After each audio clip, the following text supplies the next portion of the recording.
Hey guys, welcome back to the Culture Wine Club. I'm excited to get back in front of the camera, and I apologize for not getting anything to you last month. I was in South Africa meeting with producers, all the ones I work with, as well as quite a few new ones for some new partnerships down the road. So over the next year, we're going to see some great new wines coming into the portfolio and producers. I'll represent wholesale. So it's super exciting. So appreciate you sticking with me, and I also want to welcome all the new club members. Saw a lot of growth in the last month, and I'm just really excited to have you on board. So I'm Peter. I'm the founder of Culture Wine. I record these videos. I'm always the one answering emails, washing the floors, doing all the things. So anything you need, I'm here. So we're going to talk about old bush vines today. So bush vines are a really important part of viticulture in South Africa. They are definitely the most climate change friendly, because they are almost always dry farmed. All the producers I work with, and both of what you're tasting today, are dry farmed, meaning no irrigation, no watering at all, ever at any point in their lives, which is just unbelievable.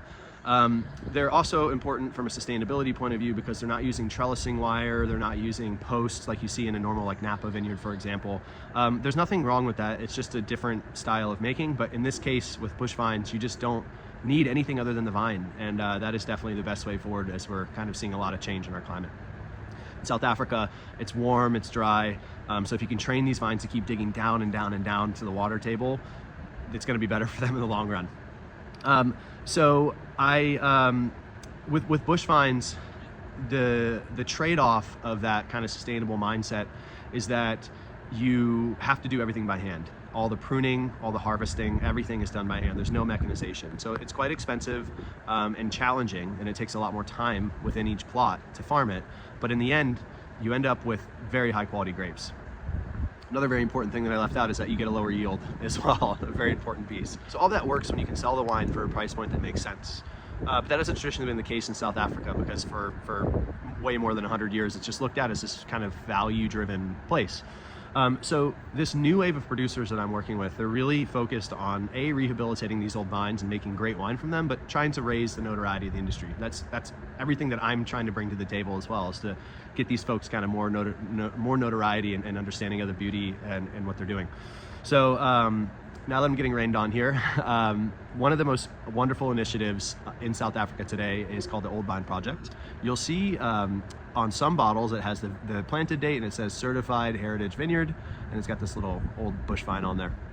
So that is run by this incredible viticulturist, Rosa Kruger. Highly recommend you look her up in the Old Vine Project. I had a 2-hour meeting with her in the Swartland on my last trip, and it was just one of those conversations as it kept unfolding and kept opening, and I just walked away with an incredible amount of inspiration. It's probably the most impactful 2 hours I've spent in a meeting in the wine industry in like 5 years. But what she's doing with this project is basically helping these producers rehab and farmers rehab these old vines by looking at historical records to understand exactly how old they are. If they're older than 35 years, she'll help you with this certification to get the sticker. The producer must use at least 85% of old vines in the wine, and the other 15% can come from just young vines as they start to replant, think of the future, and try to ensure it stays old vine overall. And then once they get the sticker, they put on the bottle, but the beauty of what Rosa does is she helps them farm it the right way, in a sustainable way, but she also puts money back from these stickers to a school, and that school is only for black farmers, and it's entirely aimed at helping them just get better at the craft. So the first wine is the Klein Amoskuil Amos Block Sauvignon Blanc. This should have one of these certified stickers, but we have it on the next vintage onward. But this vineyard was planted in 1965. It is the oldest Sauvignon Blanc in South Africa. It is obviously bush vines. It is pure sand with some clay and kind of schisty pebbles underneath. It is healthy. It has never seen a chemical, pesticide, herbicide in its life.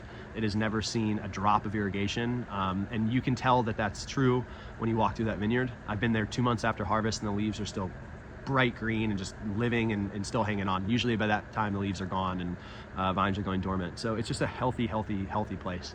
So the Sauvignon Blanc from this area, it's not traditional. You don't usually go to very warm, hot, dry climates like the Swartland for Savvy, but it was planted probably before that was very well known, and Klein Amoskuil is just keeping with it.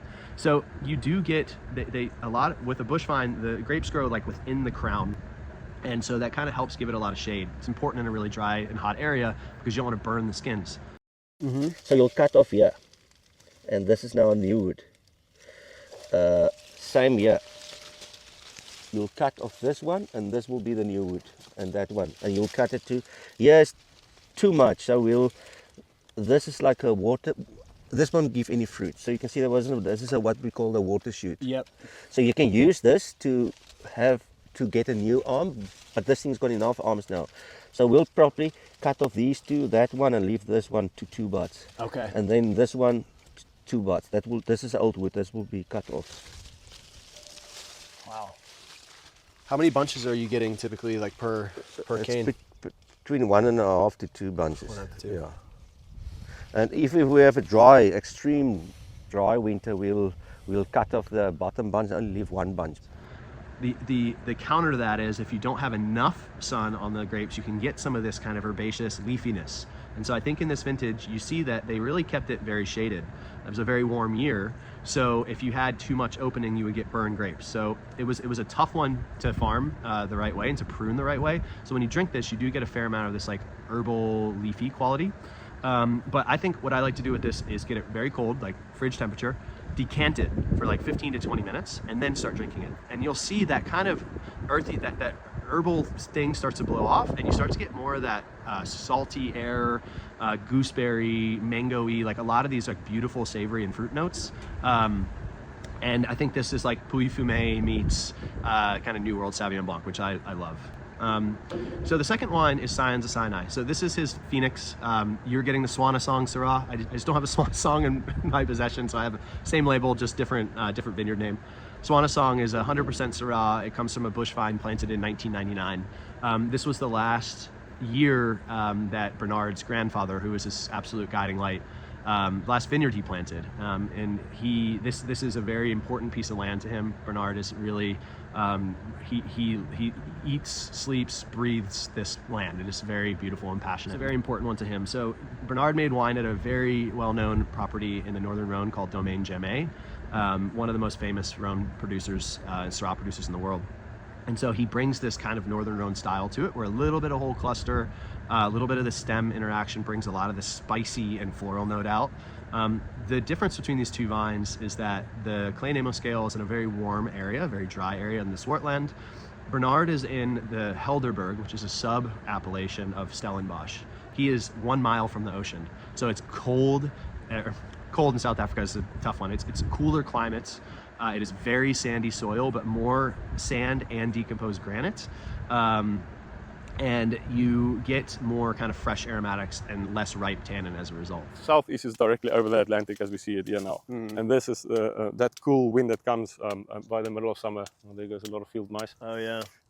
Is quite remarkable. It makes us about 6 degrees cooler than you see Stellenbosch. You know, it's not like we are ice cold, and it's still warm, but we can be on some days about 26, 27 over here, cool down from about 33 in a quicker time than Stellenbosch over the northern side, which keeps acidity quite important from here, and then also a little bit lower alcohol. Yeah. Our alcohol increases a bit slower. Yeah. You know, these old farming families never were interested in making a brand or tourism. They were just farming fruit, selling it off to the guys in the north, and they'll blend it in to make some of those cooperative wines a little bit fresher. Stellenbosch Farmers or KWV.